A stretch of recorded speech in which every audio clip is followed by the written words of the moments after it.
हैं। हर हर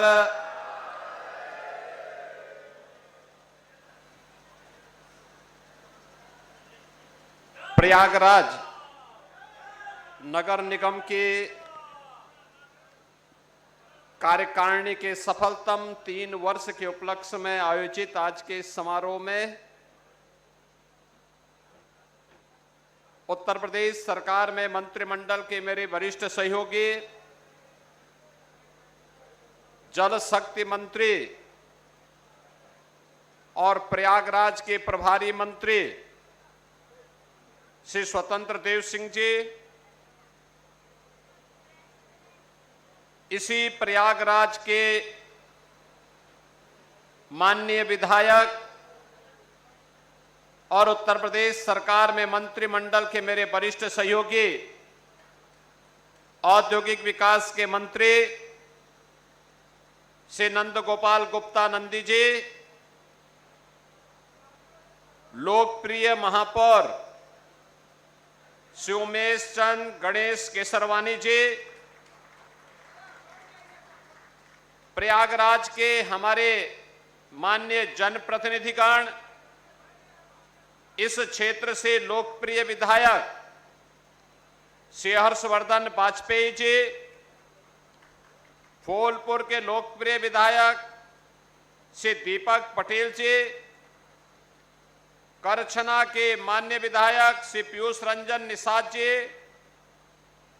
फापा मऊ के माननीय विधायक श्री गुरुप्रसाद मौर्य जी, माननीय विधायक बारा वाचस्पति जी, माननीय विधायक कोरांव राजमणि कोल जी, विधान परिषद सदस्य श्री सुरेंद्र चौधरी जी, विधान परिषद सदस्य श्री केपी श्रीवास्तव जी, जिला पंचायत अध्यक्ष डॉक्टर वीके सिंह जी, महानगर अध्यक्ष भारतीय जनता पार्टी श्री संजय गुप्ता जी, जिला अध्यक्ष यमुना पार श्री राजेश शुक्ला जी, मान्य श्री अशोक वाजपेयी जी, प्रदेश मंत्री श्रीमती अनामिका चौधरी जी, नगर निगम कार्यकारिणी के हमारे सभी पार्षदगण, भारतीय जनता पार्टी और महानगर से जुड़े हुए हमारे सभी प्रबुद्ध जन, उपस्थित बहनों और भाइयों, आज गंगा दशहरा का पावन पर्व भी है। गंगा दशहरा के ही इस पावन पर्व पर नगर निगम कार्यकारिणी के 3 सफलतम वर्ष पूरे हो रहे हैं।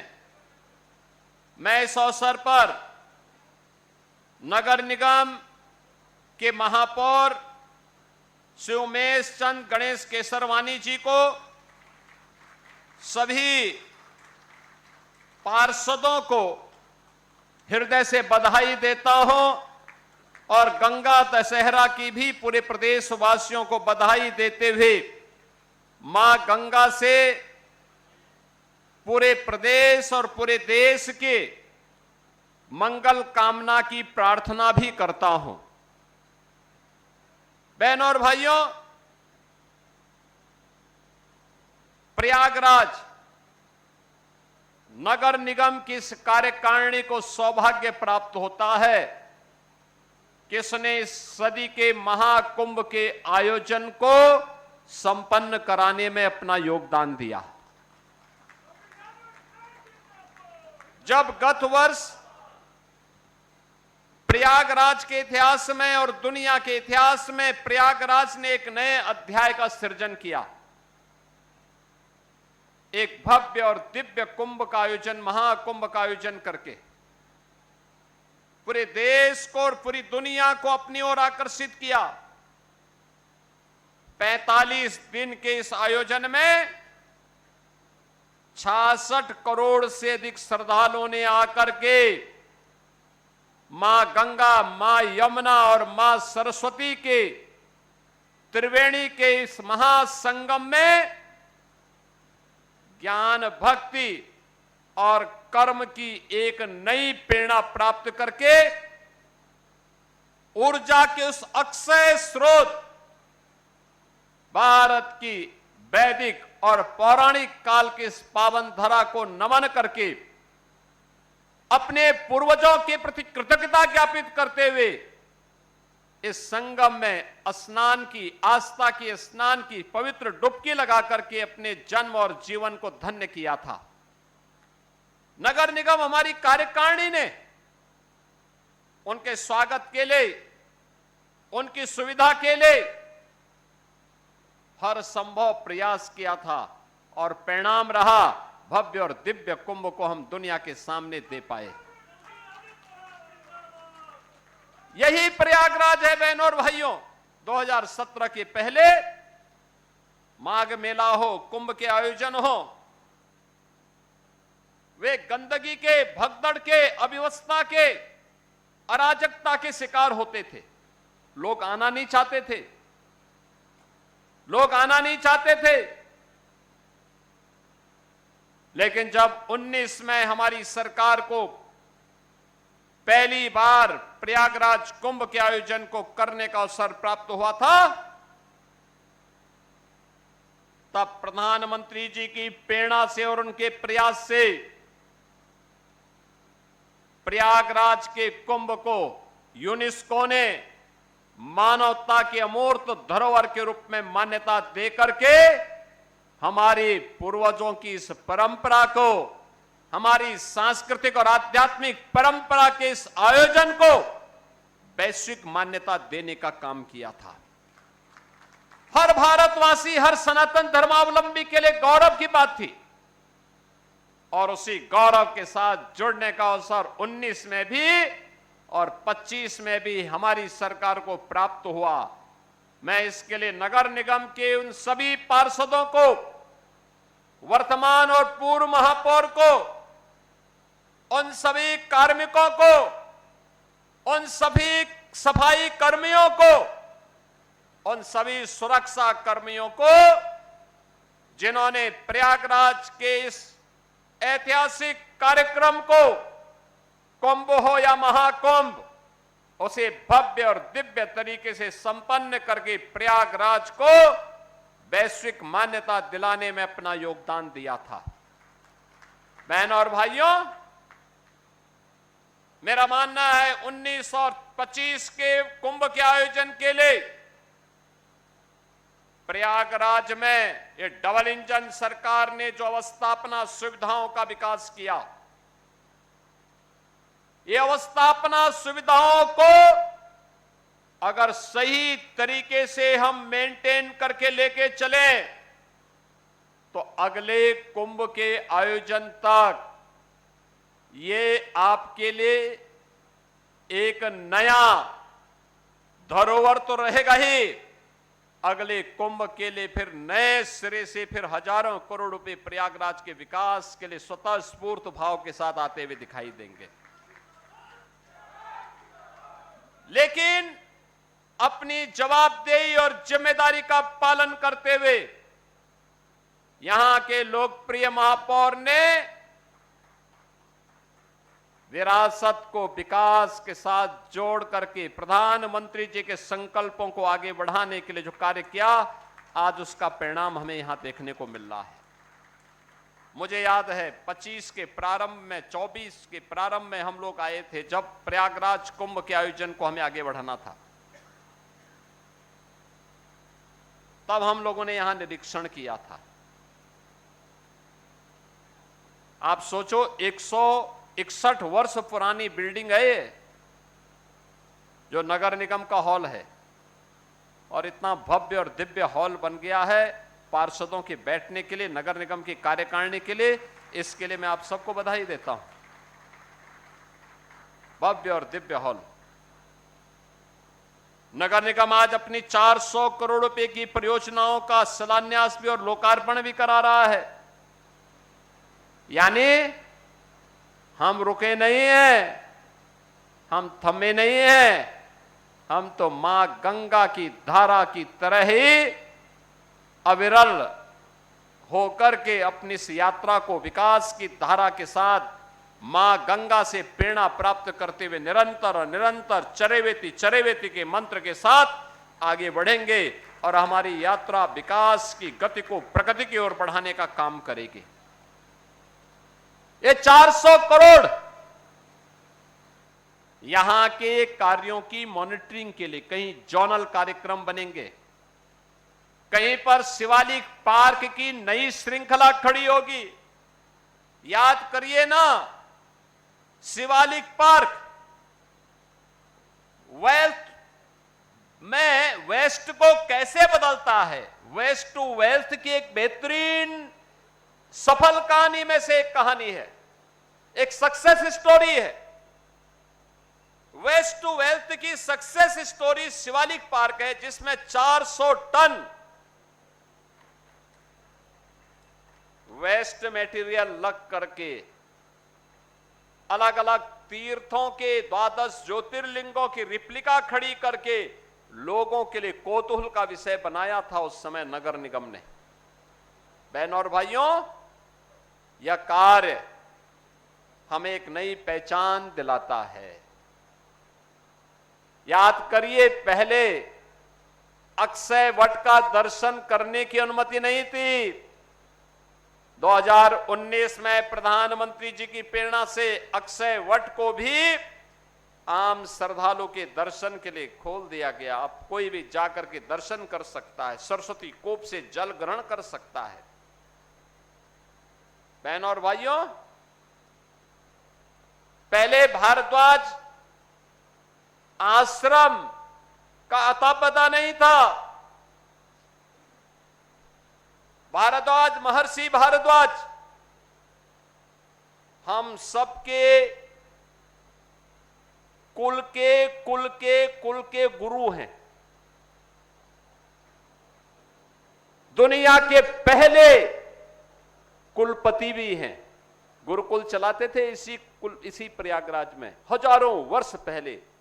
भगवान राम जब वन की ओर जा रहे थे तब भी महर्षि भारद्वाज का दर्शन करने के लिए आते हैं, और 14 वर्ष के वनवास के बाद जब वापस आ रहे थे तो उन्होंने अपना विमान इसी प्रयागराज में उतार करके कहा था कि नहीं, पहले मैं महर्षि भारद्वाज का दर्शन करूंगा, क्योंकि उनका आदेश हुआ था, मैं इसलिए दर्शन करके ही फिर अयोध्या के लिए प्रस्थान करूंगा। आप सोचो, उस महर्षि भारद्वाज का आश्रम कब्जा हो गया था, अतिक्रमण का शिकार हो गया था। आज हम कह सकते हैं महर्षि भारद्वाज का आश्रम भी मुक्त है और आश्रम के साथ साथ मंदिर भी भव्य स्वरूप ले चुका है।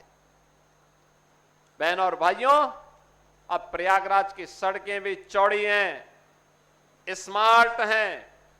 स्मार्ट सिटी के रूप में प्रयागराज ने एक यात्रा प्रारंभ की है और प्रयागराज के इस विकास को और मजबूती के साथ आगे बढ़ाने के लिए ये डबल इंजन की सरकार मजबूती के साथ कार्य कर रही है। बहनों और भाइयों, मैं तो केवल आज आपसे कहने के लिए आया हूं, नगर निगम अपना कार्य कर रहा है और उमेश जी तो हमारे पुराने कार्यकर्ता हैं। उन्होंने जिस निष्ठा के साथ भारतीय जनता पार्टी की सेवा की, अध्यक्ष के रूप में कार्य किया, उसी निष्ठा के साथ महापौर के दायित्व का निर्वहन भी वे कर रहे हैं और सभी पार्षदों को लेकर के चल करके विकास की धारा को हर वार्ड, हर मोहल्ले तक पहुंचाना, यह संकल्प उनका आज दिखाई देता है। और इसीलिए 3 वर्ष के इस कार्यक्रम को ध्यान में रखते हुए मैं स्वयं भी यहां आया।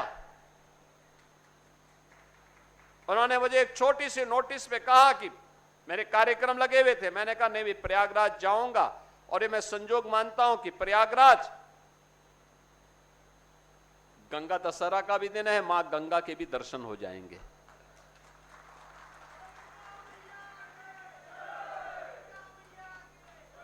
ज्येष्ठ मास है और मंगलवार का दिन है तो हनुमान जी के भी दर्शन हो जाएंगे। यानी 3 वर्ष के कार्यक्रम के साथ साथ कई पुण्य अर्जित करने के अवसर प्राप्त हो गए। बहनों और भाइयों, मैं केवल आपसे एक बात कहना चाहूंगा, आज से 9 वर्ष पहले प्रयागराज की स्थिति क्या थी? प्रयागराज आज तीर्थों का राजा हो गया। ये पहले से था, लेकिन 9 वर्ष पहले क्या था? भय और आतंक का माहौल बना दिया गया था, अराजकता थी, गुंडा था, आतंक का माहौल बना हुआ था। व्यापारी की जमीन पर, सार्वजनिक जमीनों पर कब्जा कर लिया जाता था, अराजकता का तांडव होता था, डेवलपमेंट ठप हो गया था। आज प्रयागराज आतंक से, माफियागिरी से, गुंडागिर्दी से मुक्त हो चुका है। अब प्रयागराज में बेटी हो या व्यापारी सुरक्षित होकर के किसी भी समय निकल सकते हैं और कोई छेड़ने का दुस्साहस नहीं कर सकता है। करेगा तो उसकी कीमत भी चुकाएगा। बहनों और भाइयों, आप सबको यही आश्वस्त करने के लिए आया हूं। ये डबल इंजन सरकार सुरक्षा भी देगी, सुशासन के लक्ष्यों को भी प्राप्त करेगी, समृद्धि के लिए नित नए प्रयास करेगी और हर प्रकार से आपके घरों में खुशहाली हो, आपके व्यक्तिगत जीवन में, पारिवारिक जीवन में, सामाजिक जीवन में एक खुशहाली का माहौल हो, इसके लिए हर संभव प्रयास भी करेगी। मैं तो प्रयागराज वासियों के प्रति वैसे भी आभारी हूं कि महाकुंभ में 45 दिनों तक आवागमन लगभग प्रयागराज वासियों का बाधित था, लेकिन एक भी प्रयागराज वासी ने कभी कोई विरोध नहीं किया, कोई विरोधी स्वर नहीं उठाया। ऐसे लगता था जैसे उनके अपने घर का कार्यक्रम हो। और विकास तभी होता है जब सार्वजनिक कार्यक्रमों को, इस प्रकार के बड़े आयोजनों को लोग अपना मानते हैं, तब यह विकास होता है। आज उत्तर प्रदेश विकास के जिस नए प्रतिमान को स्थापित कर रहा है, जिन नई ऊंचाइयों को प्राप्त कर रहा है, ये इसी भाव को ध्यान में रख करके जब प्रदेश की जनता जनार्दन का आशीर्वाद प्राप्त हुआ, तब हम सफल हो पाए। अगर जनता जनार्दन का आशीर्वाद नहीं मिलता, क्या यह संभव था कि हम इन लक्ष्यों को प्राप्त कर पाते, प्रदेश को एक नई पहचान दे पाते, युवाओं के लिए नौकरी और रोजगार की सुविधा ला पाते, अन्नदाता किसानों को शासन की योजना का लाभ, गरीब को गरीब कल्याणकारी योजना का लाभ और विकास के बड़े बड़े इंफ्रास्ट्रक्चर का लाभ हम दे पाते क्या? आज तो अगर प्रयागराज वासी को यहां से दिल्ली के लिए प्लेन और ट्रेन नहीं मिल रही है, अपनी गाड़ी दबाइए और 7 घंटे में दिल्ली पहुंचिए। गंगा एक्सप्रेसवे चालू हो गया है, गंगा एक्सप्रेसवे चालू हो गया है। वर्ल्ड क्लास इन टेक्नोलॉजी का उपयोग करके हम लोगों ने इस एक्सप्रेसवे का निर्माण किया है। राइडिंग क्वालिटी आप देखेंगे, कभी चल करके देखिए, ऐसा लगेगा 120 की स्पीड में भी ऐसा लगेगा जैसे कि आप बैठे हैं, गाड़ी खड़ी है। बहुत स्मूथ चलेगी। हम लोगों ने दुनिया की जो सबसे अच्छी टेक्नोलॉजी हो सकती थी, उसको इस एक्सप्रेसवे के निर्माण में लगाया है। औद्योगिक गलियारे बन रहे हैं और अभी हर्षवर्धन जी की इस विधानसभा में 1000 करोड़ रुपया दिया है हम लोग गंगा जी में एक 4 लेन का पुल बनाने के लिए। हर्षवर्धन जी बताते नहीं हैं, 1000 करोड़। यहां के विकास के अन्य कार्यक्रम भी आ रहे हैं। फाफा मऊ का पुल बनेगा, कार्य पूरा होते ही इन दोनों पुलों के शिलान्यास और उद्घाटन के लिए और यहां की अन्य बड़ी परियोजनाओं के लोकार्पण के लिए हमारा प्रयास है कि आदरणीय प्रधानमंत्री जी का आगमन प्रयागराज की धरती पर हो। बड़े आयोजन के साथ हम इन कार्यक्रमों को आगे बढ़ाएंगे। बड़े बड़े प्रोजेक्ट यहां के अभी हैं जिन्हें आगे बढ़ाना है। प्रयागराज की यात्रा